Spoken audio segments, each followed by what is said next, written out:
Hello everyone. അപ്പൊ 10ാം class കഴിഞ്ഞു, വെക്കേഷനൊക്കെ അടിച്ചു പൊളിച്ച് പോകുന്ന സമയമാണ്. അതിനൊപ്പം നമ്മുടെ റിസൾട്ട് വെയിറ്റ് ചെയ്തിരിക്കുന്ന ഒരു ടെൻഷനിലൂടെയാണ് കടന്നുപോയിക്കൊണ്ടിരിക്കുന്നത്. അത് കൂടാതെ വലിയൊരു വേറൊരു കൺഫ്യൂഷൻ ഉണ്ട്. +1 ഞാൻ ഏത് കോഴ്സ്, ഞാൻ ഏത് സ്ട്രീം സെലക്ട് ചെയ്യും എന്നുള്ളത് അല്ലെ. പല ആൾക്കാരും ഓപ്ഷൻസ് ഒക്കെ സെലക്ട് ചെയ്ത് ലോക്ക് ചെയ്ത് വെച്ചിട്ടുണ്ടാവും. ചില ആൾക്കാർ ഇപ്പോഴും ചെറിയൊരു കൺഫ്യൂഷനിലായിരിക്കും. ആൻഡ് അതുപോലെ തന്നെ വീട്ടുകാരുടെയും ഫ്രണ്ട്സിന്റെ ഒക്കെ നിർബന്ധപ്രകാരം ഒരു കോഴ്സ് സെലക്ട് ചെയ്യാൻ നിർബന്ധിക്കപ്പെടുന്നവരുണ്ട്. ഒരിക്കലും അങ്ങനെ ചെയ്യാതിരിക്കുക. നിങ്ങൾ കരിയറിൽ എവിടെ നിൽക്കണം എന്ന് ആഗ്രഹിക്കുന്നുവോ ആ കരിയറിലേക്ക് ഞാൻ എത്തണമെങ്കിൽ, അല്ലെങ്കിൽ ആ ഒരു എൻഡ് റിസൾട്ടിലേക്ക് ഞാൻ എത്തണമെങ്കിൽ ഇപ്പൊ ഞാൻ ഏത് കോഴ്സ് സെലക്ട് ചെയ്യണം, അതിനനുസരിച്ചായിരിക്കണം നിങ്ങളുടെ ഡിസിഷൻ എന്തായാലും വരേണ്ടത്. ഓക്കെ, ഒരാളുടെ നിർബന്ധപ്രകാരം നിങ്ങൾ കോഴ്സ് ചൂസ് ചെയ്യരുത്. അതുപോലെ തന്നെ 10ാം ക്ലാസ്സിൽ എനിക്ക് 10 A+ കിട്ടി, അതുകൊണ്ട് ഞാൻ സയൻസ് എടുത്തേക്കാം, അല്ലെങ്കിൽ 1-2 A+ കുറഞ്ഞു അതുകൊണ്ട് ഞാൻ കൊമേഴ്സ് എടുത്തേക്കാം. അങ്ങനെയൊന്നും നിങ്ങൾ ചെയ്യരുത്. കരിയറിൽ എവിടെ നിൽക്കണം എന്ന് ആഗ്രഹിക്കുന്നുവോ അതിനനുസരിച്ച് മാത്രം കോഴ്സ് ചൂസ് ചെയ്യുക. ചൂസ് വൈസ്ലി, അതാണ് എപ്പോഴും പറയാനായിട്ടുള്ളത് കേട്ടോ. ഓക്കെ, അപ്പൊ ഈ ഒരു വീഡിയോ നിങ്ങൾ തമിഴിൽ കണ്ടിട്ടുണ്ടാവും. ഇവിടെ ബാക്ക്ഗ്രൗണ്ടിൽ നിങ്ങൾ കാണുന്നുണ്ട് ഓൾ അബൌട്ട് +1 കൊമേഴ്സ്.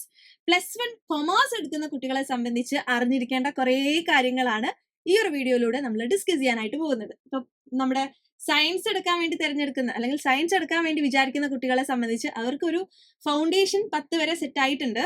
10 വരെ പഠിച്ച സയൻസ് ഒന്നല്ല +1-ലും +2-ലും പഠിക്കാനായിട്ട് പോകുന്നത്. അത് അവർ വഴിയെ മനസ്സിലാക്കും. പക്ഷെ എന്നാലും ഒരു ഫൗണ്ടേഷൻ അവർക്കുണ്ട് അല്ലെ. സയൻസ് എന്ന് പറയുമ്പോൾ ഇന്ന ഇന്ന കാര്യങ്ങളൊക്കെയാണ്, അതിന്റെ കുറച്ച് അഡ്വാൻസ് വേർഷൻ ആണ് വരാൻ പോകുന്നത് എന്നുള്ളൊരു ധാരണ ഉണ്ടായിരിക്കും. പക്ഷെ കൊമേഴ്സ് എടുക്കുന്ന കുട്ടിയെ സംബന്ധിച്ച് പുതിയൊരു സ്ട്രീമാണ്, എൻറ്റയർലി ഡിഫറെന്റ് ആണ്. കൊമേഴ്സ് എന്നുള്ളത് നിങ്ങൾ ചില ആൾക്കാരെങ്കിലും കോഴ്സ് സെലക്ട് ചെയ്യുമ്പോൾ കേൾക്കുന്നവരുണ്ടാവും. പക്ഷെ കുറച്ചുകൂടി നമ്മുടെ ലോകം അഡ്വാൻസ്ഡ് ആയതുകൊണ്ട് പല ആൾക്കാരും കേട്ടിട്ടുണ്ടാവും. സബ്ജക്ട്സ് വൈസ് അല്ലെ, സബ്ജക്ട്സുകൾ കേട്ടിട്ടുണ്ടാവും, കേൾക്കാത്തവരുണ്ടാവും. അപ്പൊ അവർക്കൊക്കെ വേണ്ടിയിട്ടുള്ള ഒരു അവയർനെസ് ആണ് ഈ ഒരു വീഡിയോ. അപ്പം നമുക്കറിയാം, കൊമേഴ്സ് എന്ന് പറയുമ്പോൾ നമ്മളൊരു ബിസിനസ് വേൾഡിൽ ജീവിക്കുന്നത് കൊണ്ട് തന്നെ നമ്മൾ അറിഞ്ഞിരിക്കേണ്ട കുറേ കാര്യങ്ങളാണ് കൊമേഴ്സിലൂടെ നമ്മൾ പഠിക്കാനായിട്ട് പോകുന്നത്. വലിയ ജോലി സാധ്യതകളുള്ള, അതുപോലെ തന്നെ ഹൈ സാലറീസ് കിട്ടുന്ന ജോലികളുള്ള ഒരു ഒരു വലിയൊരു ലോകം തന്നെയാണ് കൊമേഴ്സ് എന്ന് പറയുന്നത്. ഓക്കെ, പല ആൾക്കാരും പറയും, അയ്യേ നീ കൊമേഴ്സ് ആണോ എടുത്തത്, എന്തിനാണ് കൊമേഴ്സ് എടുത്തത്, സയൻസ് എടുത്താൽ പോരായിരുന്നു എന്നൊക്കെ പറഞ്ഞ് നിങ്ങളെ ചടപ്പിക്കുന്നുണ്ടാവും, നിങ്ങളെ മടുപ്പിക്കുന്നുണ്ടാവും. പക്ഷെ അതിലൊന്നും നിങ്ങൾ വീഴരുത്.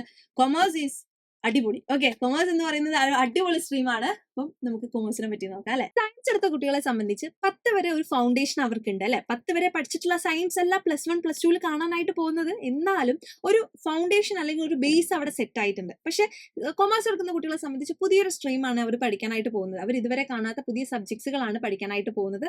ഒരു ബേസ് ഇല്ല. 1ാം ക്ലാസ്സിൽ നമ്മൾ എങ്ങനെയാണോ പാഠങ്ങൾ പഠിച്ചു തുടങ്ങി അതുപോലെ തന്നെ +1-ൽ കൊമേഴ്സ് പഠിക്കാനായിട്ട് പോവാണ്. പക്ഷെ commerce is entirely different. Commerce is അടിപൊളി. ഇന്നത്തെ ലോകത്ത് നമുക്ക് കൊമേഴ്സ് ഇല്ലാതെ ഒന്നും മുന്നോട്ട് പോവില്ല എന്ന് തന്നെ പറയാനായിട്ട് സാധിക്കും. പല ആൾക്കാരും നിങ്ങളെ മടുപ്പിക്കുന്നുണ്ടാവും, എന്തിനാണ് നീ കൊമേഴ്സ് എടുത്തത്, സയൻസ് എടുത്തുകൂടായിരുന്നോ, കൊമേഴ്സിൽ എന്താണ് ജോലി സാധ്യതകൾ.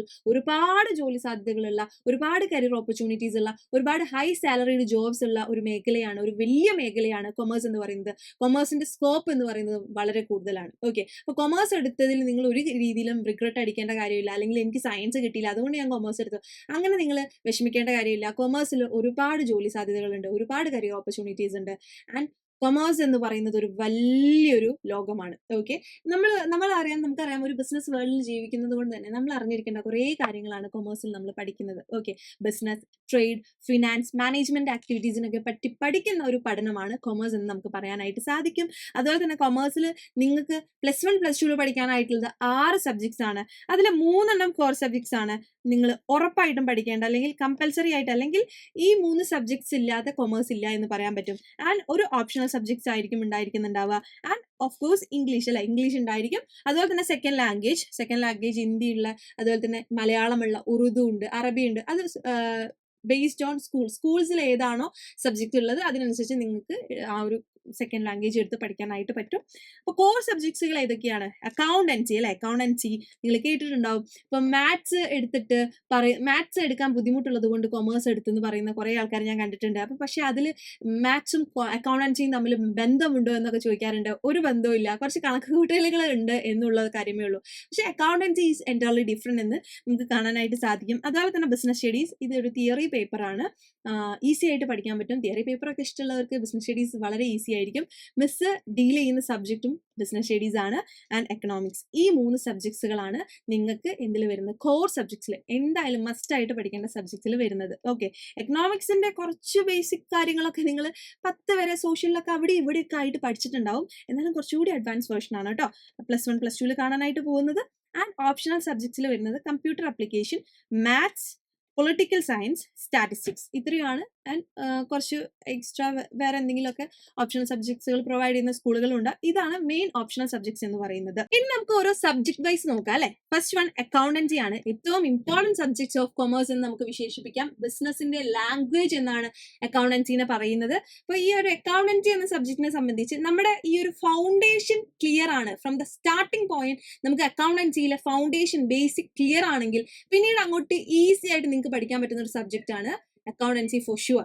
ഓക്കെ, അപ്പൊ ആദ്യം നമ്മൾ +1 കാലെടുത്ത് വെക്കുമ്പോൾ +1 ആ ഒരു ഫസ്റ്റ് പാഠങ്ങൾ പഠിക്കുമ്പോൾ സെറ്റ് ആക്കി നിങ്ങൾ പഠിക്കുവാണെങ്കിൽ പിന്നീട് അക്കൗണ്ടൻസി ഒരു ബുദ്ധിമുട്ടുണ്ടായിരിക്കില്ല. പല ആൾക്കാരും പറഞ്ഞു കേട്ടിട്ടുണ്ട് അക്കൗണ്ടൻസി ബുദ്ധിമുട്ടാണ്. അതിന്റെ റീസൺ എന്ന് പറയുന്നത് +1 അത്രത്തോളം അവർക്ക് ഫൗണ്ടേഷൻ അടിപൊളി ആവാത്തത് കൊണ്ടാണ്. ഓക്കെ, അപ്പം അത് ശ്രദ്ധിക്കാം. ഇവിടെ നടക്കുന്നത് അക്കൗണ്ടൻസി എന്ന് പറയുമ്പോൾ ഫിനാൻഷ്യൽ ട്രാൻസാക്ഷൻസ് ഒക്കെ റെക്കോർഡിംഗ് ആണ് ഇവിടെ നടക്കുന്നത്. ഒരു ബിസിനസ് ഓർഗനൈസേഷന്റെ ഫിനാൻഷ്യൽ പൊസിഷൻ, പ്രോഫിറ്റ് ലോസ് ഒക്കെ മനസ്സിലാക്കാൻ വേണ്ടി അക്കൗണ്ടൻസി നമുക്ക് ഉപയോഗിക്കാം. +1 നിങ്ങൾ വളരെ ബേസിക് ആയിട്ടുള്ള കാര്യങ്ങൾ മാത്രമേ പഠിക്കുന്നുള്ളൂ. Basic accounting concept, principles, accounting equation, journal, ledger, trial balance, cash book, depreciation, financial statements ഒക്കെയാണ് പഠിക്കുന്നത്. ഈ പോയിന്റ്സ് കാണുമ്പോൾ ബുദ്ധിമുട്ടുണ്ടാവും, പക്ഷെ പഠിച്ചു കഴിയുമ്പോൾ നിങ്ങൾക്ക് എല്ലാ ഒരു ട്രാക്കിൽ നിങ്ങൾ എത്തും. അക്കൗണ്ടൻസി പഠിച്ചു കഴിഞ്ഞാൽ നമ്മുടെ ന്യൂമറിക്കൽ എബിലിറ്റി, നമ്മുടെ ലോജിക്കൽ തിങ്കിങ് ഒക്കെ കൂടും. വളരെ ഒരു ബിസിനസ് മാനേജ്മെന്റിൽ അത്യാവശ്യമായിട്ടുള്ള എസെൻഷ്യൽ ആയിട്ടുള്ള ഒന്നാണ് അക്കൗണ്ടൻസി എന്ന് പറയാൻ പറ്റും. അതുപോലെ തന്നെ കരിയർ ഓപ്പർച്യൂണിറ്റീസ് ഒക്കെ വളരെ കൂടുതലുള്ള ഒരു മേഖലയാണ് അക്കൗണ്ടൻസി എന്ന് നമുക്ക് കാണാം. അപ്പോൾ ഫൗണ്ടേഷൻ സെറ്റ് ആക്കി കഴിഞ്ഞാൽ പിന്നീട് അങ്ങോട്ട് അക്കൗണ്ടൻസി സൂപ്പർ ആയിരിക്കും. അപ്പൊ ബാക്കിയുള്ള സബ്ജക്റ്റിനൊക്കെ പറയുമ്പോൾ ബിസിനസ് സ്റ്റഡീസ് ഒക്കെ നിങ്ങൾ +1 അത്യാവശ്യം കുഴപ്പമില്ലാത്ത രീതിയിൽ പഠിച്ചു, അല്ലെങ്കിൽ കുഴപ്പമില്ല എന്നുള്ളതാണെങ്കിലും +2 അടിപൊളിയായിട്ട് പഠിക്കുകയാണെങ്കിൽ നമുക്ക് അപ്പോഴും ആ ഒരു കോൺസെപ്റ്റ് ലേൺ ചെയ്യാൻ ഈസി ആയിരിക്കും. ഓക്കെ, കുറെ കാലം കഴിഞ്ഞിട്ട് പഠിക്കുവാണെങ്കിലും ഈസി ആയിരിക്കും. പക്ഷെ +1 ആ ഒരു ഫൗണ്ടേഷൻ സെറ്റ് ആയിട്ടില്ല എന്നുണ്ടെങ്കിൽ, അതായത് അക്കൗണ്ടൻസിയിലെ ഫൗണ്ടേഷൻ സെറ്റ് ആയിട്ടില്ല എന്നുണ്ടെങ്കിൽ കുറച്ചൊരു ബുദ്ധിമുട്ട് നിങ്ങൾ നേരിടേണ്ടി വരും. അതുകൊണ്ട് തന്നെയാണ് ആദ്യം തന്നെ നമ്മളൊരു ഡിസ്ക്ലൈമർ ആയിട്ട് പറയുന്നത് അടിപൊളിയായിട്ട് ഫൗണ്ടേഷൻ സെറ്റ് ആക്കുക എന്നുള്ളത്. Okay, second subject business studies ആണ്. തിയറി പേപ്പർ ഒക്കെ ഇഷ്ടമുള്ളവരുടെ ഫേവറേറ്റ് സബ്ജക്റ്റ് ആയിരിക്കും ബിസിനസ് സ്റ്റഡീസ് എന്ന് പറയുന്നത്. ബിസിനസ് വേൾഡിൽ ജീവിക്കുന്നതുകൊണ്ട് തന്നെ നമ്മൾ അറിഞ്ഞിരിക്കേണ്ട എങ്ങനെയാണ് ഒരു ബിസിനസ് ഓപ്പറേറ്റ് ചെയ്യുന്നത് അല്ലെ, എങ്ങനെയാണ് മാനേജ് ചെയ്യുന്നത്, എങ്ങനെയാണ് സ്റ്റാർട്ട് ചെയ്യുന്നത് എന്ന് വേണ്ടിയിട്ടുള്ള എല്ലാ കാര്യങ്ങളുമാണ് ബിസിനസ് സ്റ്റഡീസിൽ പഠിക്കുന്നത്. ബിസിനസിനെ പറ്റിയിട്ടുള്ള പഠനമാണ് ബിസിനസ് സ്റ്റഡീസ് എന്ന് പറയുന്നത്. Help understand real business world, useful for entrepreneurship and management careers and build business awareness. ഇതൊക്കെയാണ് ബിസിനസ് സ്റ്റഡീസിൽ പഠിക്കുന്നത്. +1 ബിസിനസ് സ്റ്റഡീസിൽ ബേസിക് ആയിട്ടുള്ള കാര്യങ്ങളാണ്. ബിസിനസ് എന്താണ്, ബിസിനസിന്റെ മീനിങ്, ബിസിനസിന്റെ നേച്ചർ, ക്യാരക്ടറിസ്റ്റിക്സ്, ഇമ്പോർട്ടൻസ്, അതുപോലെ തന്നെ forms of business organisation, business service എന്ന് വേണ്ടിയിട്ടുള്ള ബേസിക് കാര്യങ്ങളാണ് പഠിക്കുന്നത്. +2 എത്തുമ്പോൾ കുറച്ചുകൂടി ഒരു മാനേജ്മെന്റ് തലത്തിലേക്ക് എത്തും. മാനേജ്മെന്റ് എന്താണ്, മാനേജ്മെന്റ് ഫംഗ്ഷൻസ് എന്തൊക്കെയാണ്, അങ്ങനെ വേണ്ട കുറച്ചുകൂടി ഒരു അഡ്വാൻസ് വേർഷൻ ആണ് +2 നിങ്ങൾ പഠിക്കുന്നത്. Okay, and third subject economics ആണ്. എക്കണോമിക്സ് എന്ന് പറയുമ്പോൾ എന്താണ്, how people and society use limited resources to satisfy unlimited wants. It explain production, consumption, distribution and economic activities അല്ലെ. എക്കണോമിക് ആക്ടിവിറ്റീസിനെ പറ്റിയിട്ടുള്ള കാര്യങ്ങളൊക്കെയാണ് നമ്മൾ ഇവിടെ പഠിക്കുന്നത്.